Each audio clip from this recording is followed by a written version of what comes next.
हाँ जी बताओ। मुजफ्फरनगर आप पहुंचे हैं, आपको पुलिस द्वारा रोका गया है, आप जा रहे थे, क्या कारण है, क्यों रोका? मुजफ्फरनगर बॉर्डर एरिया है क्या भाई जो मुजफ्फरनगर में कोई किसी के दुख में शामिल नहीं होने जा सकता है। भाई पुलिस का काम है अपराध रोकना, किसी के दुख को जो कोई बांटने जा रहा है उसे रोकना पुलिस का काम नहीं है। मैं सोनू कश्यप जी जो जिस भाई की हत्या हुई है, जिसको जला के मार दिया, उस माँ को मैंने तड़पते हुए देखा, उसकी बहन को मैंने बड़ी को तड़पते देखा।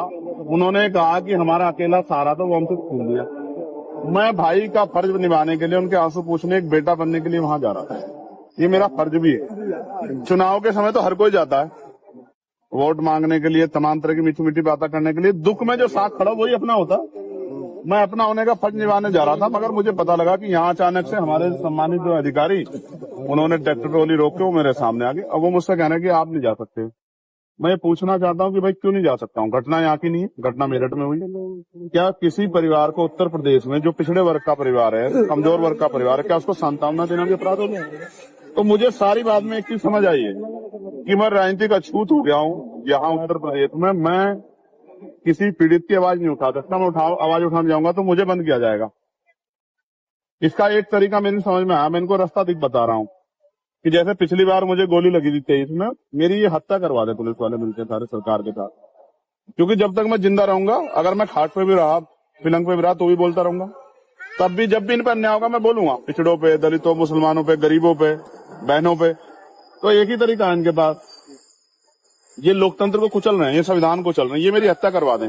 इसके बाद तो उनको शांति मिल सकती है, वरना जब तक मैं हूँ क्या तो ये जुल्म रोके, वरना अगर ये जुल्म करेंगे मेरे लोगों पे तो मैं उनकी आवाज को उठाऊंगा, मैं लड़ाई को लड़ूंगा। मैं किसी बात से नहीं डरता। एमपी साहब कई दिन हत्या को हो चुके हैं, अब तक एक युवक जो है इसको खाया। तो भाई मैं तो जब तक परिवार को नहीं सुनूंगा तब तक मैं कुछ नहीं कह सकता हूँ। मैं तो जाऊँ, जब उनके पास जाऊंगा वो मुझे अपनी पीड़ा बताएंगे। जब मुझे अपनी पीड़ा बताएंगे तभी मैं आगे की बात तो कर पाऊंगा।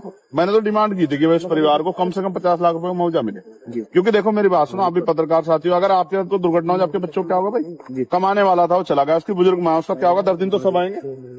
तो उसको 50 लाख रुपए मदद दो, एक सरकारी नौकरी मिले, और सबसे इम्पोर्टेंट है इस घटना की सीबीआई जांच हो। यही मांग उठा रहे हो। अब आप पीड़ित के यहाँ जाएंगे या यहाँ से वापस जाएंगे? आप बताओ मुझे। मैं जैसे आगे बढ़ूंगा तो मीडिया वाले कहेंगे पुलिस से लड़ रहे हैं, तो मैं शांति से बड़े अधिकारियों को कह रहा हूँ कि वो मुझे अपनी गाड़ी में ले चलें, मोटरसाइकिल पे ले चलें। मैं अपने सब साथियों को वहीं रुके, मैं अकेला आदमी जाकर उनकी बात सुन के और उसको आगे आपके सामने बता दूं। इसके अलावा बताओ रास्ता क्या है लोकतंत्र में?